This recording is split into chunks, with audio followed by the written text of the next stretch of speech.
Hello everyone नमस्ते welcome back to my another video. हजुरहरु कस्तो हुनुहुन्छ होला, सबै सन्चै हुनुहुन्छ होला। म पनि एकदमै ठिकै छु। गाइस म चाहिँ कहाँ जाँदै छु भने म चाहिँ साथीलाई भेट्न भनेर मलाई चाहिँ फोन गरेर बोलाउँदै थिए अनि म चाहिँ अहिले जाँदै छु। हजुरहरुलाई भ्यू पनि देखाउँदै छु, एकदमै राम्रो लागिरहेछ। म चाहिँ खेतै जाँदै छु है। उता रोडबाट जाँदा चाहिँ टाइम लाग्ने भयो नि त, अनि यताबाट जाँदा चाहिँ छिटो पुग्छु भनेर म चाहिँ जाँदै छु। एकदमै गर्मी पनि थियो, त्यही भएर म चाहिँ खेत जाँदै छु है। फाइनल म चाहिँ रोड पनि पुगिसकेकी छु अनि एकदमै गर्मी थियो है। आज चाहिँ बिहान चाहिँ जाडो हुँदो रहेछ, दिउँसो चाहिँ एकदमै गर्मी हुँदो रहेछ। अनि म चाहिँ अहिले जाँदैछु चाहिँ पुग्नै आँटिन है म चाहिँ। अनि जाँदैछु म चाहिँ छोरीलाई लिएरै जाँदैछु है। छोरी चाहिँ एकछिन मान्दिनँ, म बेगर चाहिँ अनि आमासँग राखेर जाउँ भनेको भन्दै मानिनन्। अनि म चाहिँ अहिले चाहिँ पुगी पनि सकेकी छु मेरो साथीको घरमा। चाहिँ एकदमै बिमारी भइरहेकी रहेछ है मेरो साथी चाहिँ। अब चाहिँ फाइनली हामीहरूको चाहिँ भेट पनि भइसकेको छ। एकदमै लुती भइ चाहिँ मेरो साथी चाहिँ बिमारी भइरहेकी रहेछ, सुति नै रहेकी रहेछ नि त। अनि त्यसपछि चाहिँ यहाँ मैले चाहिँ हग गरेँ उसलाई, एकदमै खुसी भइरहेको थियौँ। हामी चाहिँ बल्ल भेट भएको थियो नि त।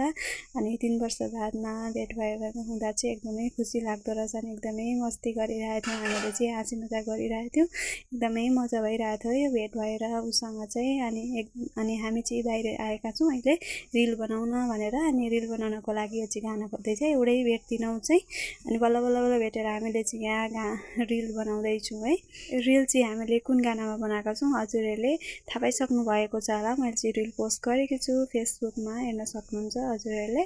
त्यसपछि चाहिँ हामीले रिल बनाइसकेर यता 1-2वटा फोटो पनि क्लिक गरेका छौँ। अहिले चाहिँ हामीले फोटो क्लिक गरिसकेर यता घर जानको लागि भनेर निस्केकी छु म चाहिँ। मेरो साथी चाहिँ मलाई लेकर तिर्सन पुर्याउन आई।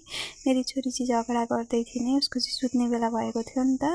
अनि म चाहिँ यता आउँदै थिएँ अनि एकजना दादाले भेटेर मलाई चाहिँ ब्लगर बनाउँदै थियो नि त। म चाहिँ हाँसिरहेकी थिएँ, एकदम शरम लाग्यो। मैले चाहिँ छोरीलाई घरमा ल्याएर सुताएँ। सुतेर उठेपछि चाहिँ म चाहिँ बुनु घर जानको लागि भनेर रेडी भएर यहाँ दिदीलाई पर्खिरहेका थियौँ। दिदी पनि जाने भन्नुहुँदै थियो नि त। अनि यता चाहिँ आमा हुनुहुन्छ, आमा म अनि दिदी भएर चाहिँ निस्किसकेका छौँ। अहिले चाहिँ मेरो चाहिँ बेग भारी थियो नि त, नानीको कपडाहरू लिएर जानु पर्यो नि त अब बस्ने गरी जाँदा त। अनि यहाँ कपडा पनि थिए, मेरो चाहिँ बेग पनि गरौँ भयो नि त। अनि यहाँ चाहिँ दिदी र मबाट दुईजनाले बोकेर जाँदै थियौँ एक-एकपट्टि। अनि त्यसपछि चाहिँ हामी यहाँ दोकानमा पनि पुगिसकेका छौँ। दोकानमा पुगेर चाहिँ यहाँ मैले चाहिँ के सामान पनि लिएँ। सामान लिइसकेर चाहिँ अब फेरि हामी चाहिँ निस्किसकेका छौँ अहिले फेरि। यता चाहिँ हेर्न सक्नुहुन्छ यो चाहिँ दुर्गा मन्दिर हुन्। म चाहिँ हजुरहरूलाई पनि देखाउँ भनेर भिडियो लिँदै थिएँ नि त। अनि आमा चाहिँ छिटो आइज भन्नुहुँदै थियो मलाई चाहिँ। म चाहिँ पछि थिएँ नि त।